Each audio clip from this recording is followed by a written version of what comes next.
Assalamualaikum. Welcome back to my channel. This is me, Dr. Maria, consultant gynecologist. आज का जो हमारा topic है वो है बच्चे की मूवमेंट के बारे में।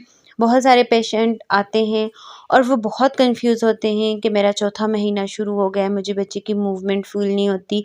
पाँचवा महीना हो गया है, कोई मूवमेंट फील नहीं हो रही, या बच्चे की मूवमेंट बहुत ज़्यादा स्लो है, या कई दफ़ा परेशान हो जाते हैं कि बच्चे की मूवमेंट बहुत ज़्यादा है। आज मैं आपको इसके ऊपर एजुकेट करूँगी। पहली बात तो ये है कि बच्चे की जो मूवमेंट है वो हर पेशेंट को डिफरेंट महसूस होती है। जैसे कि कुछ पेशेंट ऐसे होते हैं जो कहते हैं कि हमें 5 मंथ में बच्चे की मूवमेंट अच्छी खासी महसूस हो रही है, लेकिन ऑन एवरेज जो है वो 20 टू 24 वीक से ऊपर बच्चे की मूवमेंट तकरीबन हर माँ को फ़ील होती है। स्टार्ट के कुछ दिनों में जो बच्चे की मूवमेंट है वो 5वां और छठा महीना वो बहुत ज़्यादा स्ट्रॉन्ग नहीं होती। बिल्कुल ऐसे महसूस होती है जैसे पानी के अंदर एक बुलबुला उठा हो, या एक फ़िश जो है वो स्विम करके एक तरफ से दूसरी तरफ गई हो। यानी इसकी फीलिंग्स जो है बड़ी ही माइल्ड सी होती हैं, बिल्कुल कम होती हैं। इसी वजह से इसकी वजह ये होती है कि बच्चे की जो किक्स हैं वो इस टाइम इतनी स्ट्रॉन्ग नहीं होती। लेकिन जो बच्चे का साइज़ बढ़ता जाता है, स्पेशली 7वां 8वां और 9वां महीना, तो इसके अंदर जब बेबी का जो साइज़ है वो इंक्रीज़ हो रहा होता है, तो इस सूरत हाल के अंदर बच्चे की जो मूवमेंट है वो इवन बिकम स्ट्रॉन्गर।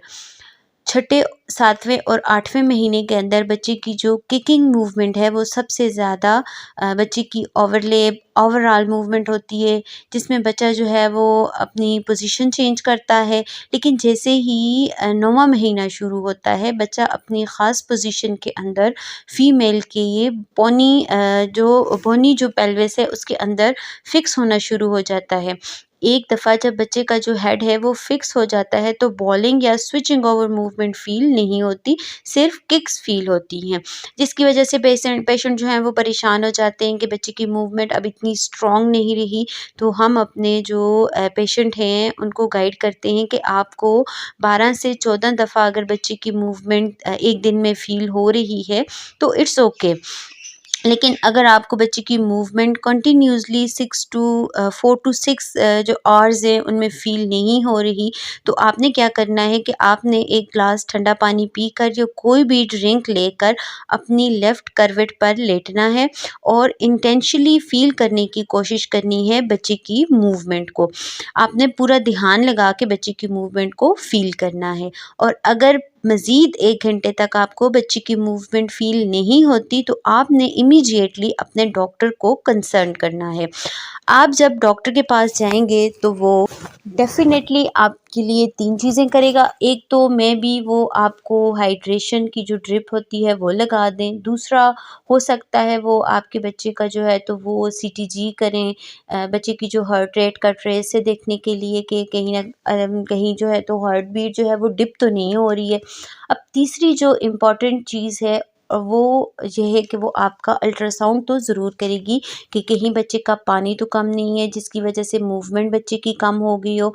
ये सारी चीज़ें अगर आपकी नॉर्मल आती हैं तो यूजुअली पेशेंट को अंडर ऑब्जर्वेशन रखने के बाद मूवमेंट ठीक हो जाती है। लेकिन अगर स्टिल बच्चे की मूवमेंट ठीक नहीं होती तो एक अल्ट्रासाउंड होता है जिसे हम बायोफिज़िकल प्रोफाइल कहते हैं। इसमें हम बच्चे के 10 पॉइंट्स को मेज़र करते हैं, जिसमें बच्चे की रिस्पायरेटरी मूवमेंट होती है, बच्चे के जो पार्ट्स हैं उनकी फाइनेंशियल एक्सटेंशन होती है, बच्चे की टोन को हम देख रहे होते हैं, बच्चे के आगे पीछे जो पानी की मिकदार है वो सारी चीज़ें हम देख रहे होते हैं।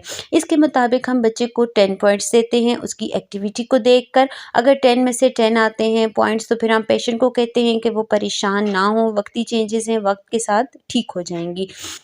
लेकिन अगर इसके अंदर डॉक्टर को, रेडियोलॉजिस्ट को कोई सीरियस चीज़ नज़र आती है तो वो हमें रिपोर्ट की फॉर्म में देता है, जिसके बाद हम पेशेंट को अंडर ऑब्जर्वेशन रखते हैं। और अगर वो स्ट्रेस को परसिस्ट करता है बच्चे के ऊपर तो बाज़ औक़ात हम पेशेंट को जो है तो वो डिलीवरी की तरफ ले जाते हैं। लेकिन ये बहुत कम केसेस में होता है। मोस्टली केसेस के अंदर ट्रीटमेंट के बाद बच्चा अपनी मूवमेंट वापस कैच कर लेता है और हम मदर को रीश्योर करके भेज देते हैं वो पेशेंट जिनका बीपी हाई रहता है या जिनका शुगर लेवल हाई रहता है या जिनका पानी कम है, उनको बहुत ज़्यादा मेक श्योर करते हैं कि वो बच्चे की मूवमेंट का ख़्याल रखें। This is the only symptom जो बच्चा माँ को एक्सप्रेस करता है अपनी मूवमेंट के ज़रिए। कई दफ़ा मूवमेंट कम होना बच्चे के ऊपर स्ट्रेस की अलामत हो सकता है अगर इसको इग्नोर किया जाए 1 या 2 दिन तक, और जब पेशेंट हमारे पास प्रेज़ेंट करता है तो तब तक बच्चा पेट में ख़त्म हो चुका होता है। तो बच्चे की जो मूवमेंट है वो बहुत ही ज़्यादा इम्पोर्टेंट है। इसको ख़ास करके 8वें और 9वें महीने में बहुत ज़्यादा एग्ज़ामिन करने की ज़रूरत है, और शुरू के 5 और 6 मही 5वां और छठा महीना जो होता है, अगर उसमें आपको बहुत ज़्यादा मूवमेंट महसूस नहीं होती, तो उसको लेकर आप बहुत ज़्यादा परेशान ना हों। मिलते हैं इंशाल्लाह नेक्स्ट वीडियो में। अगर आप मेरे चैनल पर न्यू हैं तो मज़ीद ऐसी वीडियोज़ के लिए मेरे चैनल को सब्सक्राइब कीजिए, मेरी वीडियो को लाइक कीजिए और शेयर कीजिए। अपना ख़्याल रखिएगा, दुआ में याद रखिएगा। अल्लाह हाफ़िज़।